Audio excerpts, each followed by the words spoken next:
Blood Money, Part 5, the final phase. The storm that swept across the Indian Ocean that night was not made of wind or rain.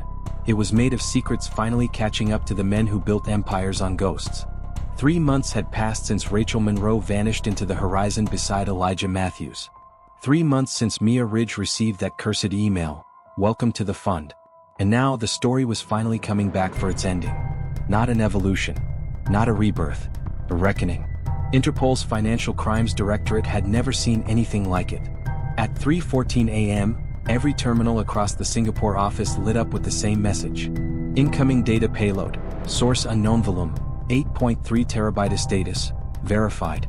The entire Ghost Ledger, the original system, the Eastgate revival, the identity cycles, the offshore accounts, every last transaction, had been dumped straight into their servers. Anonymously.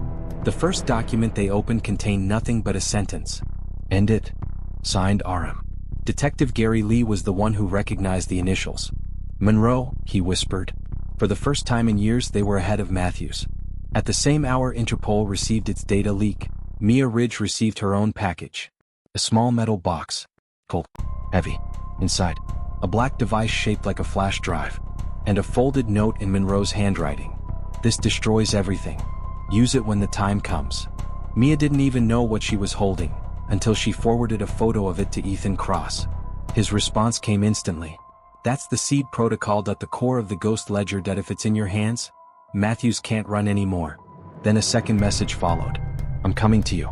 Don't move." But Ethan never arrived. At dawn, the ruined remains of a speedboat washed ashore outside Muscat, Oman. No survivors. But in the debris, authorities found a laptop sealed in a waterproof case. Ethan's. Inside were the last entries he ever made, a full structural map of Matthews' offshore empire, including his one hidden weakness. A private broadcast channel built into the Erebus Ventures satellite systems. If the seed protocol was uploaded into it, the Ghost Ledger would collapse instantly. Not tomorrow. Not next week. Immediately. Mia stared at Ethan's final diagram, tears burning behind her eyes. He hadn't died chasing Matthews. He died delivering the kill switch. Interpol moved fast. Faster than Matthews expected. By midnight, half a dozen enforcement agencies had tracked the Erebus Venture just outside Seychelles waters, dead in the water, engines silent. A joint raid team boarded the yacht. The inside was immaculate, almost ritualistic in its emptiness. Fresh wine glasses. A recently played piano. A table set for two. But no Matthews. No Monroe. At least not at first. Then someone found a compartment behind the main cabin. Inside, Rachel Monroe, unconscious, dehydrated, but alive. And next to her, a metallic chair bolted to the floor, restraints snapped in half. No Elijah Matthews. Not yet. As Monroe was carried out on a stretcher, she grabbed Gary Lee's sleeve with trembling fingers. Her voice cracked through dry lips. "Stop him. He's trying to reboot the system.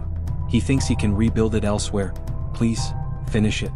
She passed out before she could say the rest. But the fear in her eyes said enough. Matthews was still close. Too close. The raid team found a personal escape vessel missing from the yacht's lower deck. A small high-end submersible, capable of silent travel across deep waters.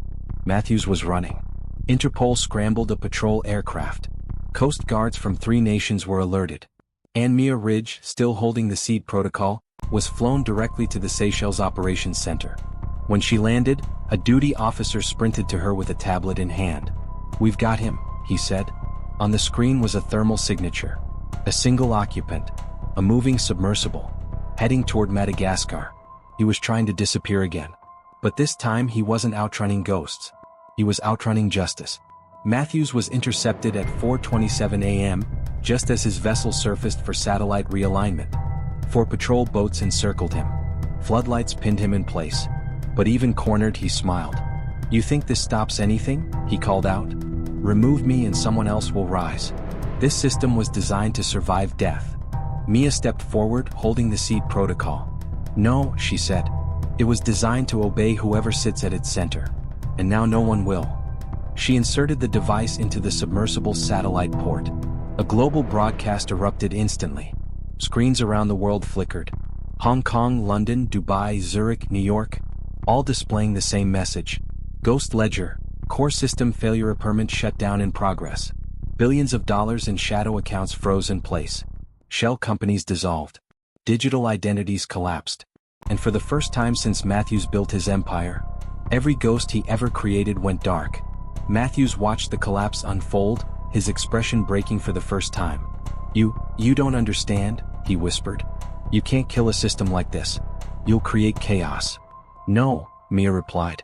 "You created the chaos. We're ending it." Interpol officers moved in.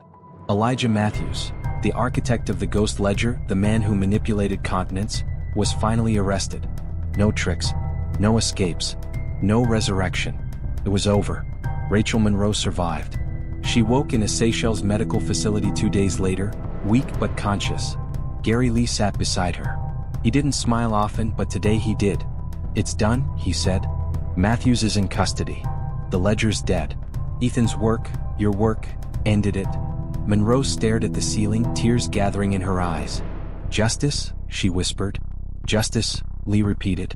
She finally exhaled, a release of years of fear, guilt, and nightmares. For the first time in her adult life, Rachel Monroe felt free. 2 weeks later, Mia published the story that shook the world.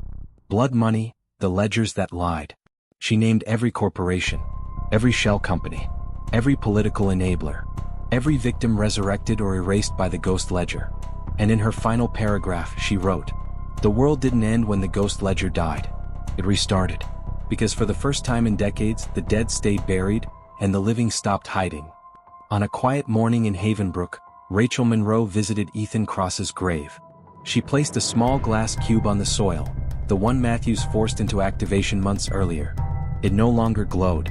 It no longer counted. It was just glass. "Thank you," she whispered, "for giving us one last chance." As she walked away, the sun rose behind her. No ghosts chased her. No accounts followed her. No messages waited in her inbox. For the first time, Rachel Monroe was nobody, and that was the greatest freedom she had ever known. In the end, the ledger is destroyed. Matthews is captured. Monroe is free. The cycle is broken forever. No rebirth. No return. No next phase. Just justice.